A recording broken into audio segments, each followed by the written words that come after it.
Namu biyya qaba biyyi sabbaa qaba abbaan biyya isaa takkamii mirga dhaba. Namu biyya qaba biyyi sabbaa qaba abbaan biyya isaa takkamii mirga dhaba.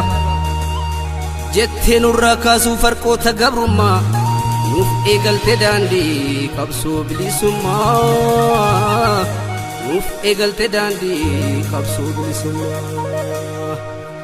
Gabrummaan umurii dheereffattus nurraa hafuura keen waboo jabaanneetu jirra.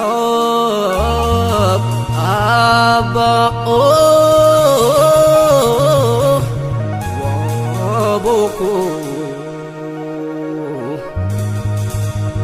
ibsituu koo urjii abakkalcha barii wabookeef kan ormaa ifti gargari.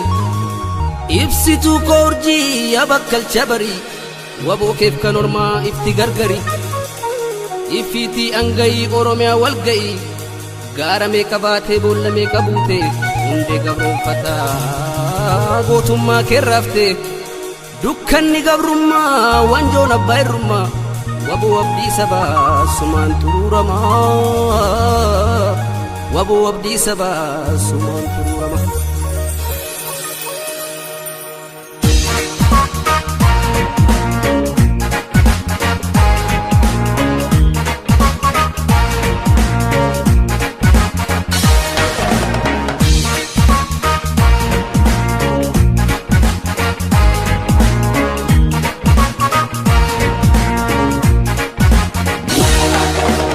Jirtaaf jirra baa'oo nuuf jiraadhu wabookoo.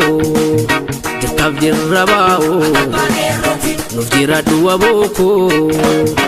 Abdii bilisummaa wabii bilisummaa. Abdii bilisummaa wabii bilisummaa. Ol baasifaa jiikee maatakkal gubbaatti addunyaa na beeku. Atabba biyyatti ol baasifaa jiikee walloo firaayaatti daangaa kee daangessi.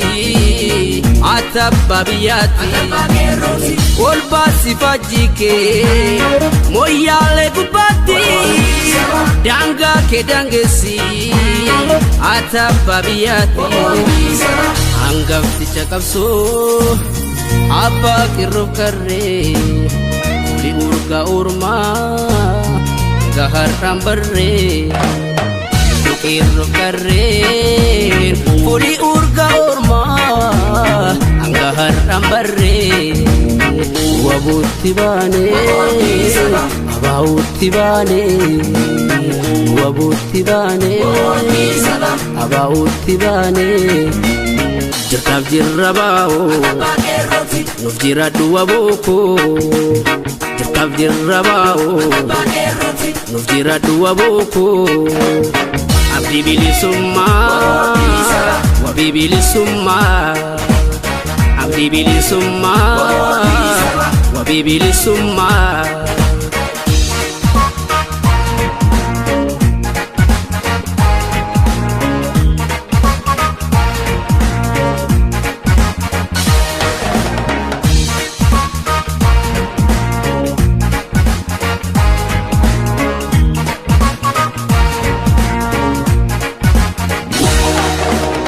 Jalnadii gammada siif jiraan dhabame kan qabu saamame hedduu tajjeefame.